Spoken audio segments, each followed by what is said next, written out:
Since the beginning of time, one question has echoed through the halls of human history.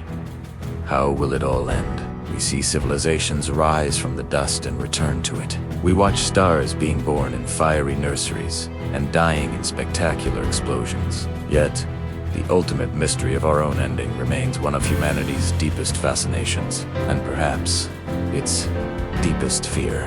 What does the future hold for our world? Is it a sudden, cataclysmic event, or a slow, cosmic fade to black? Today, we're exploring the theories, from the edge of the universe to the core of our beliefs, to understand the end of the world. Let's start with what science has to say. Astrophysicists have a long-range forecast, and it's a hot one.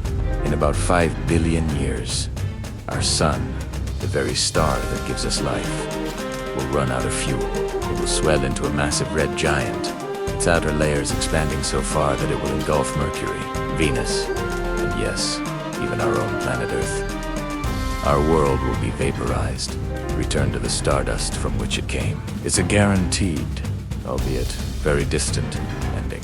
But what about something sooner? A more immediate threat. We only need to look at our own history.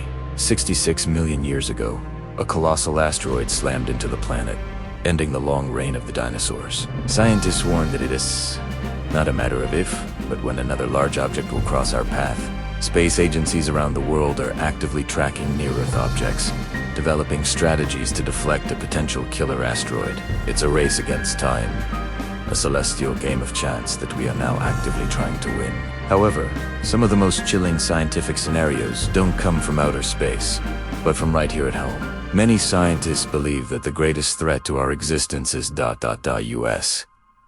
Unchecked climate change could render our planet uninhabitable, with rising sea levels, extreme weather, collapsing ecosystems. The terrifying prospect of nuclear war, a ghost from the Cold War, still lingers, capable of plunging the world into a nuclear winter.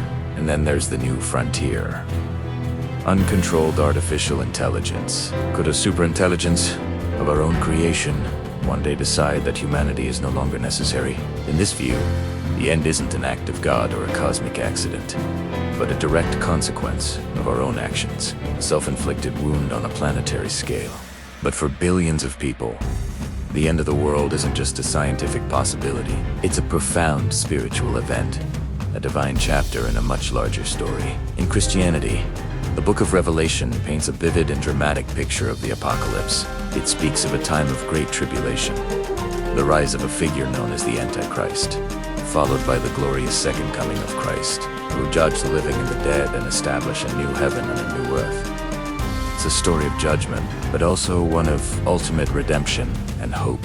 Similarly, in Islam, the concept of Yawm al-Qiyam, or the Day of Resurrection, is a fundamental pillar of faith. The Quran and Hadith describe a final day when a trumpet will sound. The dead will be raised from their graves, and every single soul will stand before Allah to be judged for their deeds in life. It's a day of ultimate accountability, where justice will be served, and believers will be rewarded with paradise. In Judaism, the idea of the end of days, or Olam Haba, the world to come, is not necessarily about destruction, but about transformation and fulfillment.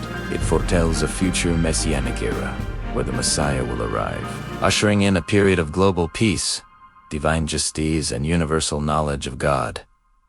The world as we know it will be renewed and perfected. While the details and timelines differ, these great faiths share a powerful, common thread.